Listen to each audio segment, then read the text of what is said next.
नमस्कार नाही. Welcome to my channel mini blog. आणि या ब्लॉगमध्ये मी तुम्हाला सांगणार आहे प्री हेअर केअर रुटीन. आणि तो रुटीन काय आहे ते मी रिअल टू रिअल सांगणार आहे. सो आता स्टार्ट करूया की हेअर रुटीन कसं फॉलो करायचं आहे.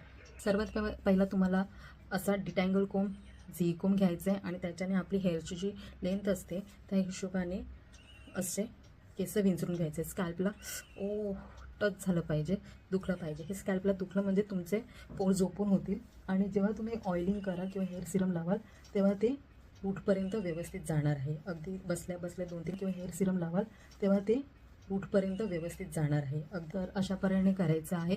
त्याच्यानंतर तुम्हाला करायचं आहे, आता मी बॉडी वॉशचं सिरम वापरते ऑइलिंगच्या अगोदर. काय करेन, हेअर वॉश करण्याच्या अर्धा तास अगोदर ऑइलिंग करायचं असतं आणि त्याच्या अगोदर हे सिरम लावा, कारण हे सिरम खूप इफेक्टिव्ह आहे. मला याचा चांगला रिझल्ट आलेला आहे. असा भांगा मार्गामध्ये तो सिरम लावून घ्या आणि तुम्ही हे जे हेअर ग्रोथ बघतात बेबी हेअर त्याच्यामुळेच ग्रो झालेले आहे. सो हे लावून घेतल्यानंतर केस पुन्हा एकदा विंचरून घ्या आणि छान पद्धतीने वापरा. बांधून घ्या. माझं व्हिडिओकडे कमी लक्ष आणि मी काय करते त्याच्याकडे जास्त लक्ष आहे. सो काही चुकत बिकत असेल तर माफ करा.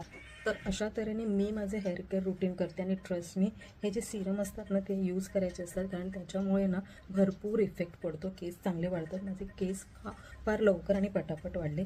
हे आता मी या रबरमध्ये असे बांधून टाकते अँड दॅट्स इट. उद्या हेअर वॉश करा आणि त्याच्या अगोदर मी सिरम लावलेला आहे. चिकट नाही आहे, काय नाही, एकदम बेस्ट आहे. जर तुम्ही वापरत नसाल तर वापरायला घ्या. नुसतं इंस्टाग्राम स्क्रोल करून काही होणार नाही आहे. तर लवकरात लवकर वापरायला या.